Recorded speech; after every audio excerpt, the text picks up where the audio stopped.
In my previous video, we took a look at the Smith chart and how the impedance and admittance components are represented on the chart and how to convert between them. Today we're going to take a more practical look at the Smith chart and plot an impedance and look at some of the additional scales on the Smith chart to figure out how to extract the reflection coefficient, VSWR, return loss, and more. And then we'll really get into some of the magic of the Smith chart and better understand transmission line effects and what that does to the impedance that's seen looking into the line. So for our example, let's start with an equivalent circuit like a load that looks like a 33 ohm resistor followed by a 220 picofarad capacitor operating at 14.2 megahertz. So we can very simply convert this to an R plus JX type format by converting the 220 picofarads to its capacitive reactance, and we wind up with a load impedance that looks like 33 minus J51. It's a minus sign because it's capacitive. Now, in order to plot this on the Smith chart, we need to normalize this quantity to Z0, or our system impedance. So we're going to take our 33 plus J51 and simply divide it by Z0, and that gives us this normalized load impedance I'll just call ZL, which is 0.66 minus J1.02. So let's go plot this on the Smith chart. Alright, we want to plot 0.66 minus J1.02, and being a negative J, being capacitive, we're going to be in the lower half of the Smith chart here. So we start off by looking at the 0.66 real component, and that is basically right next to this line right in here. And then we're also going to look at the intersection of 1.02 on the capacitive side of the reactance scale. So that plots us right here. To verify our point in the Smith chart, I took a 33 ohm and 220 picofarad capacitor, soldered them in series across this SMA connector. We'll connect this up to the VNA and verify what that point looks like on the Smith chart. And with the VNA set to test at 14.2 megahertz, we can see our point here, and it's showing 33 ohms and minus 51 ohms of reactance. And that basically matches, if you look at this point here with respect to the center of the chart, we're right in the right spot. So we've computed that correctly. Now once we know the load impedance, we could, if we wanted to, calculate the complex reflection coefficient. Remember, all these values are complex values, so this is not an easy computation. We could get the magnitude of a reflection coefficient, often called rho, just by taking the magnitude of that complex value. We can compute the voltage standing wave ratio, or VSWR, the power reflection coefficient, or the return loss.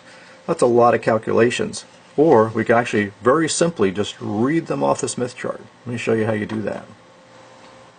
With our normalized load impedance plotted right here, we simply take a set of dividers, or even just a ruler, and measure the distance from the origin or center of the chart to our load impedance, and transfer that measurement down to these lower radial scales. And these scales have got a number of different axes. Let's take a look at them.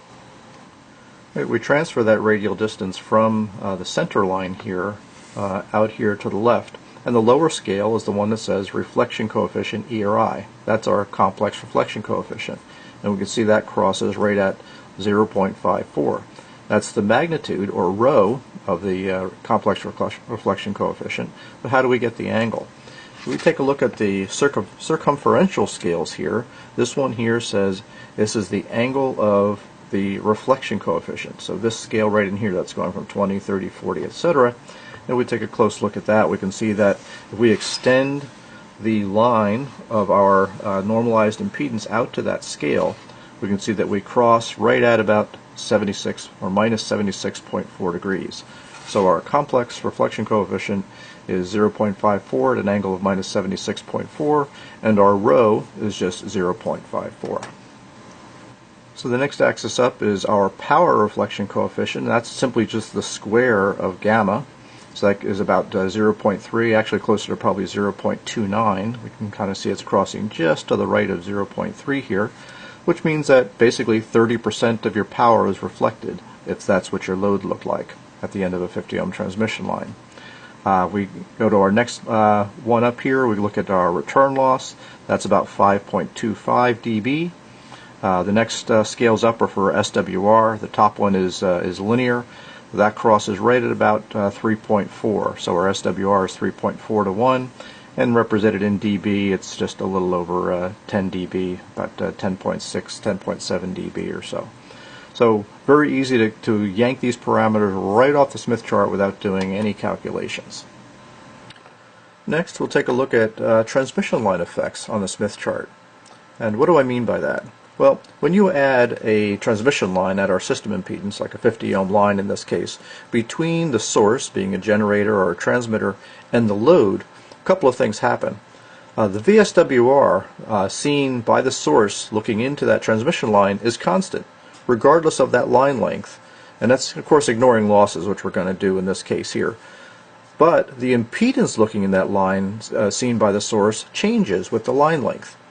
Let me say that again. The VSWR stays the same, but the impedance changes. You might say, how does that happen? Well, here's an example of how two impedances can give you the same SWR. If you had a simple resistive load of 25 ohms or a resistive load of 100 ohms at the end of a transmission line or just at the output of a generator, both of those will result in an SWR of 2 to 1. So this, just one example illustrates the point that you can have different impedances that give you the same SWR. The same holds true for complex values of Z. So the calculation of that input impedance as a function of line length is pretty ugly, involving hyperbolic tangents and all that stuff. But with the magic of the Smith chart, this is a piece of cake. Let's go take a look at what I mean. Now, any circle on a Smith chart that's drawn concentric with the center represents a constant VSWR, or constant return loss, no matter where you are on that circle. And as you can imagine, any point on that circle represents a different impedance.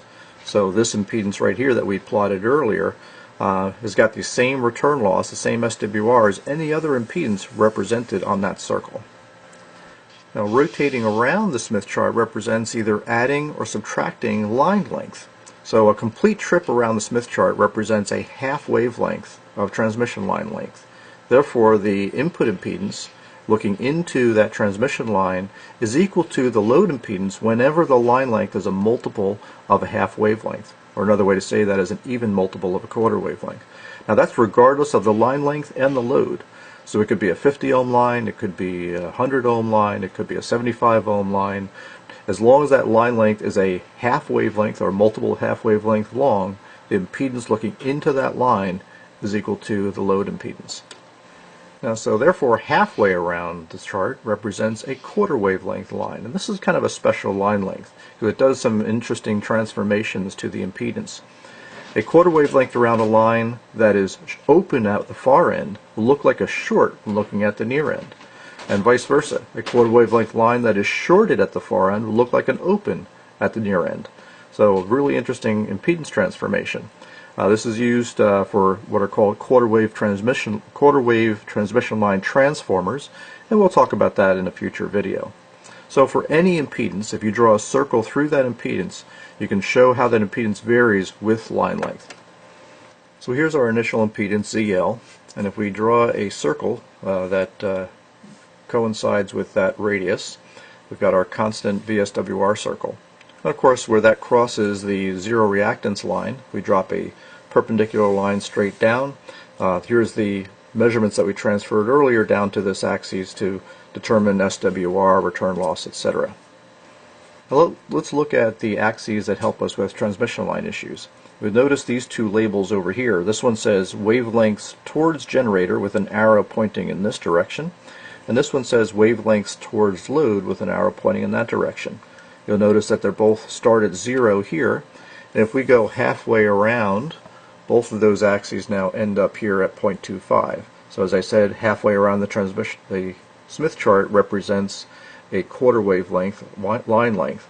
So if we continue to go all the way around, we can see we start approaching, here's 0.48, 0.49, and then this would be 0.5, but we're back at 0, because when we reach a half wavelength, we've replicated the impedance that's seen at the far end of the line. So we can use this constant VSWR circle and these various axes to predict how this impedance will get transformed into a different impedance when you start adding or subtracting line length from that load to the generator. Alright, so here's our example. Again, we're going to continue to use our test frequency of 14.2 megahertz, right smack in the 20-meter phone band for us radio amateurs. And I've got a piece of coax here that has got a coax velocity factor of 0.66, which means that the speed of the wave through that coax is 66% of the speed of light. And the length of that is just about 1 meter. So let's figure out how many wavelengths long this is. So in free space, we want to calculate the free space wavelength of our 14.2 megahertz signal. That's 300 divided by 14.2 gives us 21.13 meters. Now to determine the length of coax, we can just multiply by the velocity factor.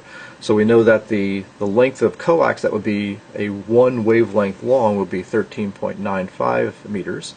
But I've only got 1 meter of that, so we simply can invert that, and now I know that that 1 meter length is 0.0717 wavelengths long.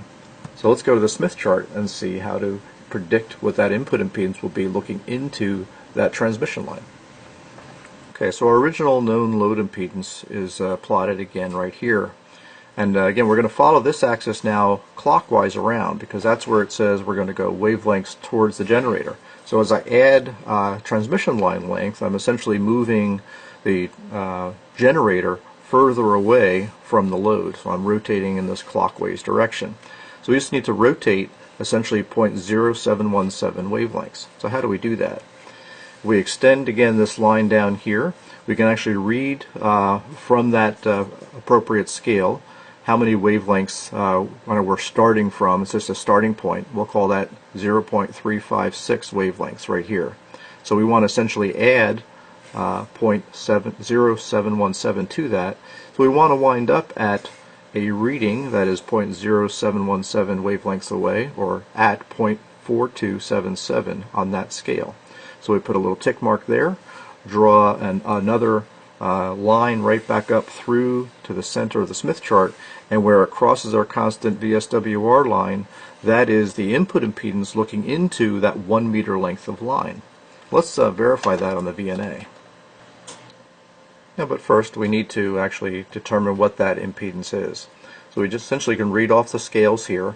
We're at about 0.355 on the real or resistive circles, and we're at about minus 0.44 again capacitive on the reactance circles. And so if we unnormalize that, multiply both these values by 50, we get an impedance of about 17.8 minus J22 ohms. Now we can go to the VNA. So here's our measurement with the load directly connected to the VNA. So let me disconnect that load, and I'm going to add connect it to the end of the 50 ohm transmission line, 1 meter length long, and then connect the transmission line to the input of the VNA. And there's our point right there, and we're measuring, we can see that, about 18.2 minus 22.6, and we were predicting that to be 17.8 minus J22, so that's pretty close. Now, a more common use case probably in amateur radio world is kind of almost going the other way. Well, with an analyzer or something like that, you may measure the input impedance at the transmitter, looking into the coax that the transmitter sees. So you're already some distance away from the antenna. So if you know the line length, you can then use the same trick we just did to rotate towards the load instead of towards the generator, so we can understand what the actual impedance is at the feed point of the antenna. And then you can design a matching network to place at the antenna feed point. And by doing that, it keeps the SWR on the transmission line near 1-to-1, and that minimizes loss. You certainly could just design a matching network to match the input impedance of the transmitter. It doesn't change the SWR on the line, but it does allow the transmitter to put out full power. So again, going the other way is probably the more common use case in amateur radio use. So we took a look at how to plot a complex impedance on the Smith chart, how to determine complex reflection coefficient and SWR return loss, and then also how to take a look and see what the impedance looks like with different connected line lengths to that load. As always, all of these notes will be available in a PDF file, and a link in the video notes down below. If you like what you saw, give me a thumbs up. Please subscribe if you haven't done so already. I'd love to hear your comments in the comments section, and thanks again as always for watching.